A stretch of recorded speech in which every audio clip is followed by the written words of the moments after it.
the center of a turbulent geopolitical moment. Mark Rutte, serving as Secretary General of Nato since October 2024, finds himself defending the unity and strength of a 32-member alliance under visible strain. His remarks come amid intensifying criticism from Donald Trump, escalating tensions involving Iran, and the continuing war between Russia and Ukraine, all of which have exposed both the strengths and contradictions within the alliance. The exchange begins with a fundamental challenge. How can NATO claim unprecedented strength when its internal divisions are so visible? The skepticism is direct and pointed. NATO is stronger than it's ever been. And when I read the document, I feel like this collective dissonance between what we see in the world and what we have to say about NATO. This concern reflects real-world developments. During the 2026 Iran crisis, many NATO allies declined to join U.S.-led operations to secure critical shipping routes, exposing hesitation within the alliance and prompting sharp criticism from Washington. At the same time, tensions have been fueled by Trump's rhetoric toward allies, including describing NATO as unreliable and even questioning its relevance. Against this backdrop, Rutte responds with a clear thesis. NATO's strength today lies in its growing military capability, particularly defense spending. He argues that recent years have seen a transformation driven largely by pressure from the United States. Mark Rutte said, "I don't believe that with the present American administration, the whole of NATO would have been reaching 2%. This claim aligns with current data." In 2025, all NATO members met or exceeded the longstanding target of spending 2% of GDP on defense for the first time in the alliance's history. Rutte goes further, highlighting an even more ambitious commitment. Mark Rutte said, "I don't think we would ever have reached this commitment to spend 5% of our GDP on defense. Indeed, NATO has agreed to move toward a 5% defense-related spending goal by 2035, marking a major shift in burden sharing across the alliance.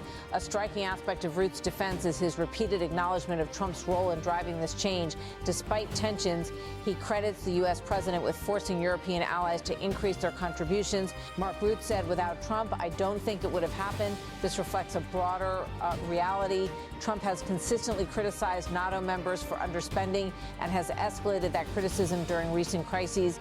In March 2026, he sharply rebuked allies for failing to support U.S. actions in Iran, even suggesting the United States might reconsider its role in the alliance. At one point, his rhetoric became especially blunt, describing NATO allies as cowards and questioning their reliability. Yet paradoxically, Rutte frames this pressure as constructive. In his view, Trump's confrontational approach has accelerated reforms that might otherwise have taken decades. Still, the criticism raised in the exchange highlights a deeper contradiction. Unity on paper does not always translate into unity in action. During the Iran crisis, European hesitation exposed differences in legal interpretation, risk tolerance, and strategic priorities. Rutte acknowledges these tensions but explains them as a consequence of operational realities. Mark Rutte said Europe needed time because the United States, for good reasons, was not able to inform allies. The secrecy surrounding U.S. military planning limited early coordination, delaying Europe's response. However, Rutte emphasizes that cooperation eventually followed, with dozens of countries coordinating efforts to secure maritime routes and stabilize the situation. Despite these internal challenges, NATO continues to view Russia as its primary strategic threat.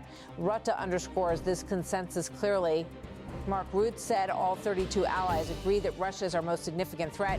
This aligns with NATO's long-standing position since Russia's invasion of Ukraine, which remains central to European security concerns. However, the interviewer raises a critical point. If Russia appears undeterred and could potentially launch further attacks, how can NATO claim strength? Rutte's response focuses on preparedness rather than immediate deterrence. Mark Rutte said, "We have the collective defense in place to ensure that we can deter and defend. The implication is that strength lies not in eliminating threats entirely, but in maintaining the capacity to respond effectively if necessary." A major part of this discussion revolves around Ukraine's evolving relationship with NATO. While Ukraine is not formally a member, the alliance plays a significant role in supporting its defense through coordination of weapons, training, and intelligence sharing. Still, Rutte draws a clear boundary. Mark Rutte said NATO is not party to the conflict. At the same time, he emphasized the importance of long-term security guarantees for Ukraine. Mark Rutte said, "We have to make sure that when the war stops, Putin will not try again." This reflects a broader strategy. Even without immediate membership, Ukraine must be protected in a way that prevents future aggression. The conversation declaration also touches on sensitive negotiations, including reports that Ukraine may face pressure to concede territory in exchange for security guarantees. Rutte avoids endorsing any such outcome, emphasizing sovereignty. Mark Rutte said any decisions on territory clearly are for Ukraine to take. Beyond Europe, the discussion expands to Iran's growing military capabilities. Rutte highlights the significance of long-range missile developments, referencing a recent incident involving a strike range of approximately 4,000 kilometers. Mark Rutte said you can do the math yourself, 4,000 kilometers. This reflects growing concern within Nato about Iran's ability to project power far beyond its borders. The alliance has long opposed Iran acquiring nuclear weapons and views its missile program as a direct threat to allied security. At the same time, intelligence assessments suggest increasing cooperation between Iran, Russia, North Korea, and China, further complicating the global security landscape. Throughout the exchange, one consistent theme is Rutte's careful balancing act. As NATO Secretary General, his role is not to confront member states publicly, but to maintain unity even when tensions run high. When asked directly about Trump's criticism, he avoids escalation. Mark Rutte said, "The alliance is very dear to me, otherwise I would not have this role." This approach reflects the delicate diplomacy required to hold together an alliance with diverse interests and political systems. At the heart of the debate is a fundamental question: what does strength actually mean? For Rutte, strength is measurable: higher defense spending, stronger military capabilities, and increased readiness. NATO's total defense spending has surged, with European allies and Canada increasing expenditures by roughly 20% in 2025 alone.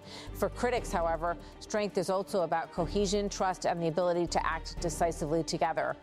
Recent crises, from Iran to internal disputes, have revealed cracks in those areas. What emerges is a more complex picture. NATO today is undeniably stronger in terms of resources and capabilities, but it is also more politically divided, more dependent on U.S. leadership, and more exposed to internal disagreements than at any point in recent memory. Rutte's argument is that strength does not require perfect harmony, only the ability to act collectively when it matters most. He remains firm in his conclusion. Mark Rutte said NATO is stronger than it's ever been. Whether that claim ultimately holds true will depend not only on budgets and military power, but on something less tangible and far more difficult to maintain: trust among allies in an increasingly uncertain world.